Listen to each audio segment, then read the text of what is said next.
Welcome and good morning सभी को। आज हम चलने वाले हैं बायोलॉजी के एक टॉपिक के ऊपर।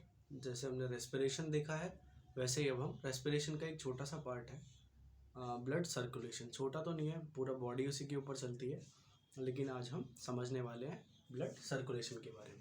अब मैंने यहाँ पे हार्ट का एक डायग्राम बनाया हुआ है, हम उसके बारे में भी समझेंगे, क्योंकि जो सर्कुलेशन है, ब्लड का सर्कुलेशन हमारी बॉडी में होता है, एक मेन ऑर्गन है जो उसे करने में हेल्प करता है, वो है हमारा हार्ट।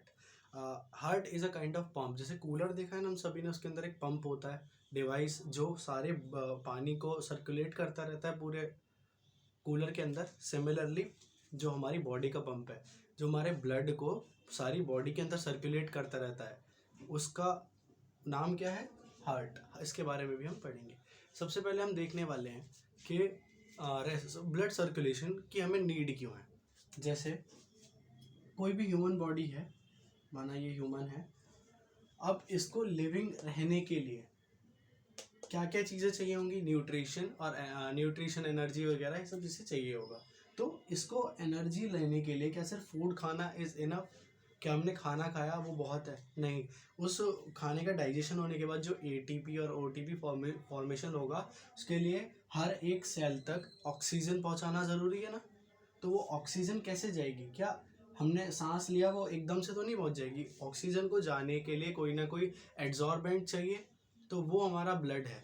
यानी कि जो आरबीसी है हमारे ब्लड के अंदर, आरसी भी निकल रहा था मेरे मुंह से, आरबीसी, जो आरबीसी है हमारे ब्लड के अंदर, वो क्या करेगी? वो एक ट्रैवलर एजेंट का काम करेगी। इसके वो अपने ऊपर ऑक्सीजन को बिठाएगी। यानी कि जो मेनली आरबीसी के अंदर भी फर्दर हीमोग्लोबिन नाम से एक केमिकल है जो एड्जॉर्ब करता है ऑक्सीजन को, अपनी सरफेस पे जगह देता है और फिर पूरी बॉडी के अंदर उसको सर्कुलेट करता है, सेल्स तक पहुंचाता है, एंड देन वापस कार्बन डाइऑक्साइड को लेके आता है लंग्स तक। पहले हार्ट के अंदर आएगा, पंप होगा, लंग्स तक पहुंचेगा, और फिर वापस से गैसेस एक्सचेंज हो जाएंगी और वो बाहर निकल जाएगी CO2। एंड देन ये साइकिल फिर से रिपीट होगा, ऑक्सीजन फिर से इनटेक होगी बॉडी के अंदर, लंग्स के अंदर आ जाएगी, एंड देन एल्वियोलाई क्या करेंगी? जो हमारी आरबीसी है उसके अंदर ऑक्सीजन को बिठाएंगी and then send to the body parts. ऐसे ही हमारी ह्यूमन बॉडी को चलाने के लिए ब्लड सर्कुलेशन की ज़रूरत हमें इसलिए पड़ती है। ब्लड के मेजर कंपोनेंट्स वगैरह भी हम लिखवा देंगे, पहले एक बार सर्कुलेशन समझा दें, फिर धीरे धीरे इसके ऊपर आगे फर्दर डिस्कशन करेंगे और डीप में जाएंगे। अभी हम सर्कुलेशन के बारे में बात करेंगे कि प्योरीफाइड ब्लड कैसे पहुंचेगा। प्योरीफाइड इन द सेंस डीऑक्सीडाइज्ड, जिस ब्लड के पास ऑक्सीजन है और जिसके पास कार्बन डाइऑक्साइड है, हम उसे बोलेंगे इम्प्योर, या बोलेंगे डीऑक्सी, जो भी है यार, ऑक्सीजन की कमी, डेफिशिएंसी ऑफ ऑक्सीजन है उसके पास, यानी कि कार्बन डाइऑक्साइड ज़्यादा है, तो उसे इम्प्योर ब्लड हम बोल सकते हैं। ठीक है, अब हम देखते हैं इसको। हार्ट का कुछ ऐसा डिज़ाइन होता है, हार्ट कभी ये सोच लो यार ये हार्ट नहीं है, तो हार्ट ऐसे शेप बना देते हैं ऐसे प्यार मोहब्बत में, पर ये this is not the heart shape. Heart इस तरीके का होता है। अगर मैं इसे ऐसे फर्दर डिवाइड करूँ तो लेफ्ट साइड, ये जैसे मैं ऐसे खड़ा हूँ ना, तो लेफ्ट साइड थोड़ा ज़्यादा इंक्लाइंट होता है या ज़्यादा खिसका होता है, थोड़ा ज़्यादा होता है लेफ्ट साइड। अब इसको अगर ध्यान से देखा जाए तो ये 4 चेम्बर्स दिख रहे हैं हमें। हम पढ़ते हैं कि ह्यूमन बॉडी के अंदर एक हार्ट है जिसके पास 4 चेम्बर्स है, लेकिन उनके काम क्या है हम वो आज समझेंगे यहाँ पर। तो चेम्बर्स का मतलब क्या है? चेम्बर्स का मतलब सेक्शंस। जैसे हम घर के अंदर रहते हैं ना, तो एक रूम इधर हो शिफ्ट हो गया, एक रूम ये बच्चों का हो गया, इधर किचन हो गई एंड इधर वॉशरूम एंड ऑल। तो ये क्या बन गए घर के अंदर? ये सब चेम्बर्स बन गए, यानी कि अलग अलग पोर्शंस बना दिए हैं अलग अलग कामों के लिए। सोना है तो इस वाले रूम में जाइए, पढ़ना है तो इस वाले रूम में जाइए, है ना। तो इन चेम्बर्स को जब हम समझेंगे हार्ट के अंदर, तो उन्हें भी हमने बोल दिया कि हार्ट जो है वो मेजरली 4 चेम्बर्स के अंदर डिवाइडेड है। अब ऐसा होता क्यों है? असल में इनकी ज़रूरत क्या पड़ी हार्ट को भी 4 चेम्बर्स बनाने की? दुनिया में कुछ भी बिना वजह नहीं होता, हर चीज़ की कोई ना कोई वजह होती है। तो जब ये 4 चेम्बर्स बने तो इनकी वजह क्या थी? असल में सबसे पहले हम समझ लेते हैं 4 चेम्बर्स डिवाइड किस चीज़ से हैं। जब मैं इस पर्टिकुलर एक चीज़ की बात करूँ जो इन चारों चेम्बर्स को अलग अलग करके रखेगी, तो उसे हम बोलेंगे सेप्टम। सेप्टम एक काइंड ऑफ झिल्ली या मेम्ब्रेन है जो ब्लड को आपस में चेम्बर्स के अंदर मिक्स होने से बचाती है, रोकती है, प्रोटेक्ट करती है ब्लड को, कि वो प्रिवेंट करती है कि उसी डायरेक्शन में बहे जिस डायरेक्शन में दिल के अंदर आना है और जाना है, वो फर्दर इस चेम्बर को क्रॉस करके इधर ना पहुंच जाए। क्योंकि अगर अनप्योरीफाइड ब्लड प्योरीफाइड के साथ मिक्स हो जाएगा तो हमारी बॉडी तो कंफ्यूज हो जाएगी कि कौन सा ब्लड कहाँ लेके जाना है, वो तो अपने ही पाथ पे चलेगी ना। तो अगर इम्प्योर ब्लड इधर से निकल के बॉडी के अंदर चला गया तो बहुत ज़्यादा नुकसान हो सकता है। उसी को रोकने का काम करेगा हमारा septum. Septum is a kind of membrane which can provide a shield in the heart which provides that the impure blood and the purified blood can be separated to each other, अपने आप से एक दूसरे से अलग अलग रह सके, प्योरीफाइड ब्लड अलग रह सके, इम्प्योरीफाइड ब्लड अलग रह सके। तो ये काम कौन करेगी? सेप्टम। सेप्टम क्या है? एक मेम्ब्रेन या एक झिल्ली है ना। हिंदी में भी लिख सकते हो, सेप्टम ही बोलते हैं वैसे। हिंदी का वैसे मेरे को नाम इतना डिटेल में पता नहीं है, और बाकी आप लोग सर्च कर सकते हो यार इतना तो। अब आगे चलते हैं। अब हम इन चारों सेक्शंस को पढ़ लेते हैं एक बारी, इनके नाम हमने कैसे कैसे रखे। अब देखो, नाम कोई ज़्यादा बड़ी चीज़ नहीं है। जो लेफ्ट में है, सॉरी जो लेफ्ट इधर होता है ना, लेफ्ट, जो लेफ्ट में है उसको लेफ्ट नाम दे देंगे, जो राइट में है वो राइट। ये दोनों चीज़ें लेफ्ट में है तो लेफ्ट में लेफ्ट बोल दिया हमने, और राइट वालों को राइट बोल दिया। इसमें तो सब किसी को दिक्कत नहीं होनी चाहिए ना याद करने में। बोलते याद नहीं होते सर, ऐसा ऐसा नहीं होना चाहिए, बहुत आसान है। देखो, अब जो ऊपर की साइड चेम्बर्स हैं जिसके अंदर सबसे पहले ब्लड एंटर करेगा, जैसे इम्प्योरीफाइड ब्लड कहाँ से आएगा, सॉरी इम्प्योरीफाइड ब्लड कहाँ से आता है बॉडी, हार्ट के अंदर। कहाँ से इम्प्योरीफाइड, मतलब जो इम्प्योर ब्लड है उसको कौन लेके आता है हमारे हार्ट तक? वेन्स लेके आते हैं ना, जो हमारी ग्रीन कलर की वेन्स होती हैं हमें दिखती हैं, उसके अंदर इम्प्योरीफाइड ब्लड होता है, वो कैरी करती हैं और लेके चली जाती हैं और हार्ट को दे देती हैं। तो जिस चेम्बर के अंदर सबसे पहले इम्प्योरीफाइड ब्लड आता है वो होता है राइट ऑरिकल या आर्ट्रिकल। तो राइट ऑरिकल, ऑरिकल, ठीक है। देन वो शिफ्ट होगा धीरे धीरे यहाँ से नीचे। अब ये क्या बना दिया मैंने, ध्यान से सोचो। अगर ये पूरा एकदम से फिल हो जाएगा तो हार्ट को पंप करने का स्पेस कहाँ से मिलेगा? अब ये वाला जो पोर्शन है इसको इलेक्ट्रिकल सिग्नल्स आते हैं दिमाग से, टिश्यूज हैं, जैसे इलेक्ट्रिकल सिग्नल आएंगे तो ये एकदम से सिकुड़ जाएगी। अब तुम खुद सोचो, जैसे तुम बिजली का तार पकड़ ले तो एकदम से सिकुड़ नहीं जाते?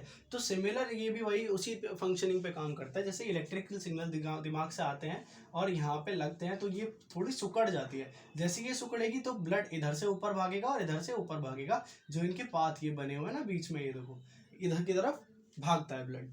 अब जब इधर से आएगा और फिर से ये पंप करेगा तो ब्लड वापस नहीं चला जाएगा लंग्स के अंदर। तो उसे प्रिवेंट करने के लिए हमारे हार्ट ने, हमारे ब्रेन ने क्या डेवलप किया, यहाँ पर दो दरवाजे लगा दिए जो सिर्फ ब्लड को नीचे की तरफ अलाउ करेंगे आना, ऊपर की तरफ भागने के लिए रोक देंगे। क्यों? क्योंकि जब ब्लड इधर से फोर्स लगाएगा तो ये ऊपर की तरफ अटक जाएंगे और तो डोर जो है वो बंद हो जाएगा एकदम से। और जब ऊपर से ब्लड का फोर्स आएगा तो ये ऐसे करके खुल जाएगा और ब्लड नीचे आ जाएगा। जैसे ही ब्लड नीचे से पुश होगा तो ये दोनों ऐसे अटक जाएंगे और ब्लड वापस ऊपर नहीं जा पाएगा। इनका काम सिर्फ इतना है, दोनों साइड सेम काम है। तो राइट ऑरिकल और इधर लेफ्ट ऑरिकल, ऊपर वाले हो गए ऑरिकल, जहां से इधर से ब्लड आएगा लेकिन इधर से ब्लड जाएगा, सॉरी इधर से भी आना ही है, ऑक्सीडाइज ब्लड आएगा, मैं कंफ्यूज हो गया था। ऑक्सीडाइज ब्लड आएगा, जहां जहां पे ब्लड सबसे पहले आके कलेक्ट होता है वो होते हैं हमारे ऑरिकल्स या आर्ट्रिकल्स भी बोल देते हैं। अब ये कौन सी, ये क्या है जो प्योरीफाइड ब्लड कौन लेके आती है? पल्मोनरी वेन, पल्मोनरी वेन्स, ठीक है। अब ये आके इधर, पहले हम इसकी बात कर लेते हैं। जो इम्प्योर ब्लड है वो आता है इधर और उसके बाद इधर आके कलेक्ट हो जाता है, जब तक कि ये इस पे फोर्स लगा के इसे इधर की साइड ना भेज दे। सबसे पहले ब्लड आया ऐसे, इधर आया, इधर यहाँ पे आके स्टोर हुआ एंड देन इसने फोर्स लगाया, ये इधर की तरफ ऐसे भाग गया। ऐसे भागने के बाद ये इम्प्योरीफाइड ब्लड है, पहुंचेगा कहाँ तक? सीधे लंग्स तक पहुंचेगा। तो जो इम्प्योरीफाइड ब्लड को लंग्स तक लेके जा रहा है इसका नाम क्या है? Pulmonary arteries, pulmonary arteries. ये क्या काम करती हैं? इम्प्योरीफाइड ब्लड को कैरी करती हैं और लंग्स तक लेके जाती हैं ताकि एल्वियोलाइज उसे फिर से ऑक्सीडाइज कर दे या उसे फिर से प्योर बना दे, है ना। तो कौन करती है ये काम? Pulmonary arteries.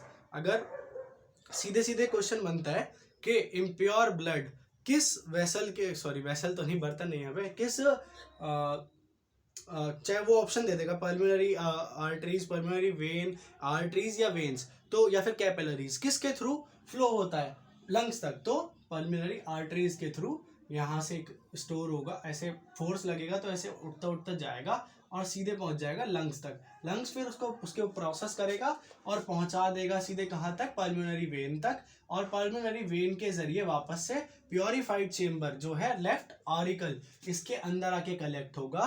कलेक्ट होने के बाद नीचे की तरफ आ जाएगा, यहाँ पे स्टोर होगा, और जैसे ही यहाँ से पंप होगा तो वो इस तरफ भागेगा और जाके हमारे बॉडी ऑर्गन्स तक सप्लाई कर दिया जाएगा आर्टरीज के थ्रू। आर्टरीज लेके जाती हैं ब्लड को हर एक सेल तक और वहां तक ऑक्सीजन पहुंचाने का काम करती हैं। तो अभी तक हमने जो कुछ देखा कि इम्प्योर ब्लड आया, इम्प्योर ब्लड आने के बाद राइट ऑरिकल में आया और फिर नीचे की तरफ यहाँ पे आके स्टोर हो गया, किस जगह, लेफ्ट वेंट्रिकल, वेंट्रिकल, इसे भी left right ventricle, left ventricle, नीचे वाले पोर्शंस को हम बोलेंगे वेंट्रिकल। तो ऊपर आया, यहाँ से लेफ्ट वेंट्रिकल, राइट वेंट्रिकल में स्टोर हुआ, एंड देन पंपिंग की फोर्स की वजह से ये सीधे गया पल्मोनरी आर्टरीज के थ्रू, कहाँ, लंग्स तक, लंग्स तक गया, यहाँ प्रोसेस हुआ, प्रोसेस क्या हुआ, ऑक्सीडाइज हुआ ब्लड, उसके बाद पहुंचा पल्मोनरी वेन्स के थ्रू लेफ्ट ऑरिकल में, और फिर वहां से नीचे आया लेफ्ट वेंट्रिकल में, एंड देन उसके ऊपर जब पंपिंग का फोर्स लगा तो वो आर्टरीज के थ्रू होता हुआ हमारी पूरी बॉडी में सर्कुलेट हो गया, फिर बॉडी से बुलाया गया, फिर इधर आया, फिर ऐसे ही होता गया। ये सर्कुलेशन हमारा चलता रहता है, चलता रहता है। इसी वजह से हमारी जो ह्यूमन बॉडी है वो काम कर पाती है, उसको एनर्जी मिलती है, उसको ऑक्सीजन मिलती है जो एनर्जी एटीपी ओटीपी फॉर्मेशन में हेल्प करती है, और हमारी बॉडी को एनर्जी मिलती है, हम हिल पाते हैं, चल पाते हैं, जो भी काम हम कर पाते हैं उसके लिए ऑक्सीजन O2 ये बहुत ज़्यादा नेसेसरी है। असल में आती तो अभी हम जब वो पढ़ा था हमने लास्ट क्लास में, हमने क्या पढ़ा था, हमने ब्रीथिंग पढ़ा था ना, ब्रीथिंग रेस्पिरेशन में ही आता है ना वो भी, जब ब्रेथिंग का प्रोसेस होता है पूरा तो उससे लिंक करके देखो, तुम्हें सब समझ आएगा। जब हमने ब्रेथ किया था तो हमारी लंग्स ने प्योरीफिकेशन करके हार्ट तक पहुंचाया था, तो वो हार्ट तक पहुंचाने वाला प्रोसेस यही है, वो प्योरीफाइड ब्लड इधर आया है ना, और ये फिर सारी बॉडी को सर्कुलेट हो गया। तो ये था हमारा प्रोसेस सर्कुलेशन का। अभी एक क्वेश्चन बनता है नॉर्मली कि हमारी जो ह्यूमन बॉडी है उसमें कितना ब्लड हो सकता है, तो ब्लड वाले पोर्शन में वैसे पढ़ेंगे दोबारा, लेकिन अभी जान लेते हैं छोटा छोटा। तो कितना होता है, 6 to 7 लीटर होता है आई थिंक, बाकी अगली क्लास में वैसे देखेंगे, इसे 7 लीटर्स होता है, मैं कंफर्म नहीं हूँ अभी, श्योरिटी के साथ नहीं बता सकता, बता दूंगा अगली क्लास में। बाकी अभी तक ये हमारा टॉपिक था ब्लड सर्कुलेशन का, जो कि हमारे रेस्पिरेशन के अंदर आता है। तो अभी क्लास को इतना ही रहने देते हैं, फिर चलते हैं अगली क्लास में हम पढ़ेंगे। ब्लड पढ़ लिया हमने, अब पहले ब्लड को देखेंगे थोड़ा, ब्लड के अंदर क्या क्या पार्ट्स हैं और उनको कैसे कैसे क्लासिफिकेशन करना है हम वो समझेंगे, ठीक है। चलिए, धन्यवाद।